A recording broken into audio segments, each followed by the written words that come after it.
দেশটা কোন জায়গায় যাচ্ছে, মানে আমি এটা সবারই ব্যাপারে বলছি, দেশটা কোন জায়গায় যাচ্ছে। রচনা ব্যানার্জির একটা শো চলে খুব ভালো, দিদি নাম্বার ওয়ান, খুব সুন্দর। কদিন আগে দেখলাম মাননীয় মুখ্যমন্ত্রীকে ওইখানে ডেকে ওনাকে ওই শোয়ে বসালেন, অনেক তারিফ করা হলো। তারপরে দেখলাম ওনাকে টিকিট দিয়ে দেওয়া হলো। তো রচনা ব্যানার্জি যে শোটা করেন সেখানে একটা স্ক্রিপ্ট লেখা থাকে, সেই স্ক্রিপ্ট দেখে উনি প্রশ্ন করেন বা তার উত্তর দেন, কিন্তু এটা রাজনীতি।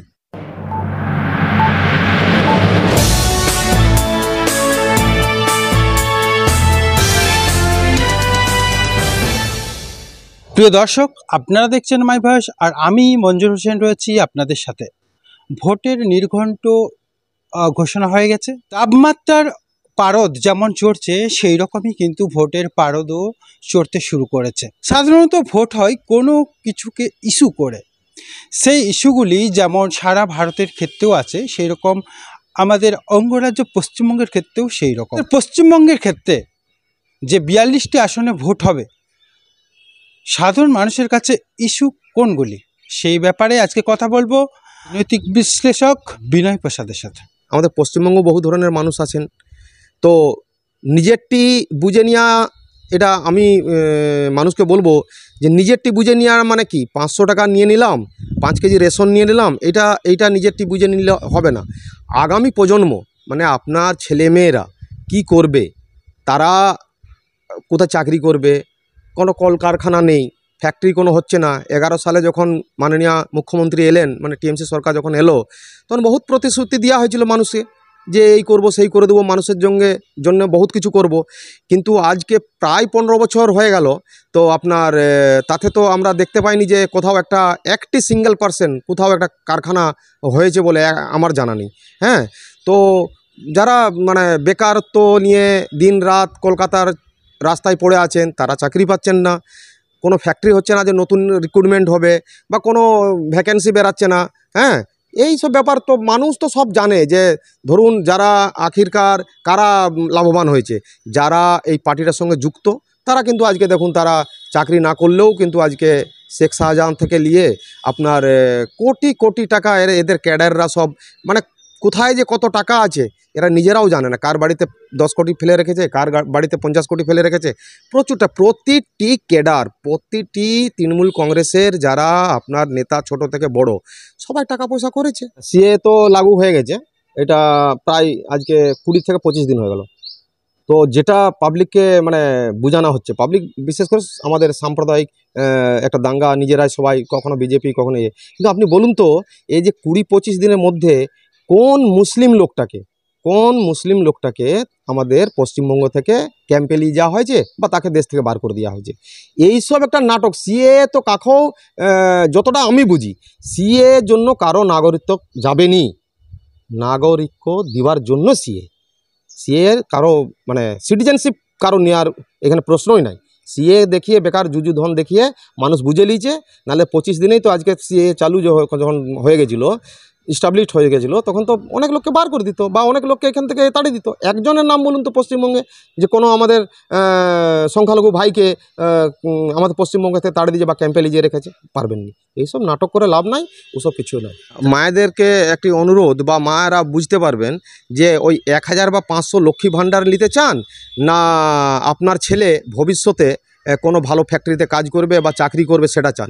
যদি আপনার মনে হয় যে আমার ছেলে চাকরি না করে, ফ্যাক্টরি কোনো না খুলে, আমার ওখানে সুযোগ না হয়ে ওই 500-1000 টাকা আমরা মাসে মাসে পেলেই হবে, তাহলে ফার্স্ট ক্লাস জিনিস, কোনো অসুবিধা নেই। আর যদি ভাবেন যে আমাদের ছেলেদের মেয়েদের পড়াশোনা ভালো চাই, ভালো স্কুলের কোনো জায়গা চাকরি চাই, কোনো ভালো ফ্যাক্টরি হোক সেখানে চাকরি চাই, তাহলে আপনাকে ভাবতেই হবে যে 500 আর 1000 টাকা দিয়ে ওই ভুল বুঝবেন না। দেশটা কোন জায়গায় যাচ্ছে, মানে আমি এটা সবারই ব্যাপারে বলছি, দেশটা কোন জায়গায় যাচ্ছে। রচনা ব্যানার্জির একটা শো চলে খুব ভালো, দিদি নাম্বার ওয়ান, খুব সুন্দর। কদিন আগে দেখলাম মাননীয় মুখ্যমন্ত্রীকে ওইখানে ডেকে ওনাকে ওই শোয়ে বসালেন, অনেক তারিফ করা হলো। তারপরে দেখলাম ওনাকে টিকিট দিয়ে দেওয়া হলো। তো রচনা ব্যানার্জি যে শোটা করেন সেখানে একটা স্ক্রিপ্ট লেখা থাকে, সেই স্ক্রিপ্ট দেখে উনি প্রশ্ন করেন বা তার উত্তর দেন, কিন্তু এটা রাজনীতি। এখানে দেশ চালাবার মতো, এটা এমএলএ সিটও নয়, এটা এমপি সিট। যেখানে একটা ভারতের সংবিধান গড়ে লিখা হয়, মুছা হয়, অনেক কিছু হয়, দেশ একটা এমপিকে নিয়ে ভাবে, সেখানে যদি রচনা ব্যানার্জিকে কোনো অঙ্গে আমি ছোট করছি নি, অভিনয় জগতে ওনাকে যথেষ্ট শ্রদ্ধা করি, কিন্তু ওনাদের মতন মানুষ যদি এই আমাদের দেশের এই হাল হয়, ওনাদের মতন মানুষকে যদি টিকিট দেওয়া হয়, তাহলে তো উনি ফ্যাক্টরি দেখবেন, ধোঁয়া দেখলে ফ্যাক্টরি যদি দেখেন, ওনার তো সিনেমায় দেখেছেন দম মারো দম, গাঁজা খাচ্ছে, সেখানেও ধোঁয়া উঠছে, সেটাও যদি ফ্যাক্টরি ভাববেন। লোকসভাতে আমাদের প্রতিনিধিত্ব করবে এত বড় বড় ইস্যু, কিন্তু সেখানে আমরা দেখছি যে ভোটের প্রচারে কেউ চুল কেটে দিচ্ছেন, কেউ রান্না করে দিচ্ছেন, কেউ বা প্রতিশ্রুতি দিচ্ছেন যে দিদি নাম্বার ওয়ানের সুযোগ দেব। তো এই ব্যাপারগুলো কিভাবে দেখছেন? দেখুন জনগণ, দেখুন সরকারকে দোষ দিবেন তখন যখন জনগণ ভালো হবে, জনগণ যাকে মেনে নিবে, আমাদের তো গণতন্ত্রে তো জনগণই সব, শেষ কথা, জনগণ এইগুলোকে মেনে নিচ্ছে, তাহলে আর ওদের বলার অসুবিধা কী আছে? যদি জনগণ না মানতো, আজকে বলুন কোনো রান্না করে দিচ্ছে, চা বানিয়ে দিচ্ছে, তো চা বানাবার সঙ্গে দেশ চালানোর সঙ্গে কী সঙ্গ? কোথাও দেখছি চপ ভাজা হচ্ছে, চপ, এই দেখো আমি কত সুন্দর চপ বানালাম, রুটি বেলা হচ্ছে, আমি খুব ভালো রুটি বেলি। আরে রুটি বেলেন, চা করেন, আপনি চপ ভাজেন, তার সঙ্গে দেশ চালাবার সঙ্গে তো কোনো সঙ্গ নেই। দেশ চালাবার জন্য আপনাকে অ্যাডমিনিস্ট্রেশন ভালো চাই, আপনার ভালো মন্ত্রী চাই, শিক্ষিত লোক চাই। সমাজে সব ভেড়াগুলাকে এনে আপনারা জ্যোতিপ্রিয় মল্লিক তৈরি করেছেন, পার্থ চ্যাটার্জি তৈরি করেছেন, শেখ শাহজাহানের মতন গুন্ডা তৈরি করেছেন। এটা কার জন্য? এটা আজকে মুখ খুলছে, সন্দেশখালি আজকে মুখ খুলছে। আমি মানলাম শেখ শাহজাহানের দোষ আছে, কিন্তু আপনার সন্দেশখালি মানুষের অল্প হলেও তো দোষ আছে। তারা আজকে যে মানে বলছে মেরে দিত, ওরকম বাঁচার কি আছে? যে রাত্রেবেলা আমার বউ পিঠা বানাতে যাবে রাত 2টার সময়, তারপর আমাকে বেঁচে থাকতে হবে, ওর থেকে তো মরে যাওয়া ভালো। তাহলে এই আন্দোলনটা অনেক আগেই হওয়া উচিত ছিল, কিন্তু দুর্ভাগ্য আমাদের। আচ্ছা, পার্টিকুলার আমি কিন্তু এখন প্রশ্ন করব এমনভাবে যে এই আমাদের 42টি যে সারা রাজ্যে ভোট হবে 42টি আসনে, তার মধ্যে কিছু আসনের নাম আমি পার্টিকুলারভাবে নেব। সেই আসনে কে জিততে পারে বা কাকে জেতা উচিত, কি মনে করছে? তমলুক, যদি আমি প্রথমে তমলুক বিধানসভার কথা বলি, সেখানে কিন্তু লড়াই হচ্ছে প্রাক্তন বিচারপতি অভিজিৎ গঙ্গোপাধ্যায়, যিনি আলোচনার শিরোনামে, তার প্রতিদ্বন্দ্বী কিন্তু তৃণমূলের দেবাংশু ভট্টাচার্য। এখানে কে জিততে পারে? দেখুন তমলুকে দেবাংশু ভট্টাচার্য, সারা পশ্চিমবঙ্গের মধ্যে আজকের ডেটে দেবাংশু ভট্টাচার্যের মতো ক্যান্ডিডেট 42টার মধ্যে একটাও নেই, একজনও নেই। নেট অ্যান্ড ক্লিন, কম বয়সী, ভালো ছেলে, কিন্তু যেহেতু অভিষেক বাবুও শিক্ষিত, হ্যাঁ, কিন্তু একটি চালে উনি ভুল করেছেন। উনি যে সম্মানটা কিছুটা হলেও তো ওনার সম্মান একটু নাড়াঝাড়া হয়েছে, তার কারণ আপনি টেবিলে চেয়ারে বসে আপনি হয়তো ঠিকই রায় দিয়েছেন, কোর্টকে তো আমি বলবো না যে কোর্ট ভুল রায় দিয়েছে, উনি দেননি, কোর্ট দিয়েছিল রায়গুলো। তো রায়গুলার সঙ্গে তখন যখন তৃণমূল বলতো যে এগুলো সব আমাদেরকে কালিমুক্ত করার জন্য এসব রায়গুলো দেওয়া হচ্ছে, কিছুটা তো মানুষ এটাকে বিশ্বাস করবে যে হ্যাঁ সেরকম, তারা বিজেপি জয়েন করলেন কেন? তো সেখানে হাড্ডাহাড্ডি লড়াই হবে, দেখা যাক। তবে আমার মনে হয় ওইখানে অভিজিৎ গাঙ্গুলিই জিতবেন। আচ্ছা, হুগলিতে লকেট না রচনা, কাকে এগিয়ে রাখবেন আপনি? দেখুন আমি ওই দুজনের মধ্যে দুজনকে কোনো মানে এমপি হিসাবে ক্যান্ডিডেটই ভাবিনি। কেন? আরে একটা সিনেমা জগতের মানুষ, তবুও তো লকেট চট্টোপাধ্যায় আজ প্রায় 10 বছর রাজনীতি করছেন, কিন্তু এই অর্চনা ম্যাডাম দিদি নাম্বার 1 দুদিনে চলে আসে এমপি। তা কী করবেন উনি দেশের জন্য? কী জানেন রাজনীতির ব্যাপারে? উনি কি জানেন? একজন সচিন তেন্ডুলকারকে যদি আমি কাবাডি খেলতে নামিয়ে দিই, তাহলে উনি পারবেননি। সচিন তেন্ডুলকারকে ক্রিকেটটাই খেলাতে হবে, আর যদি কাবাডি খেলাতে হয় তাহলে ওনাকে প্র্যাকটিস করাতে হবে, আগে প্র্যাকটিস করাতে হবে। আপনি ডাইরেক্ট কোনো ম্যাচে নামিয়ে দিতে পারেননি। তাহলে এই যে আপনার কথা সূত্র ধরে, তাহলে বহরমপুরে লড়াইটা কেমন হবে? প্রাক্তন ক্রিকেটার ইউসুফ পাঠানের সাথে, যিনি রাজনীতিতে অঙ্গাঙ্গিভাবে জড়িত, প্রায় 50 বছর ধরে রাজনীতি করছে, অধীর চৌধুরী।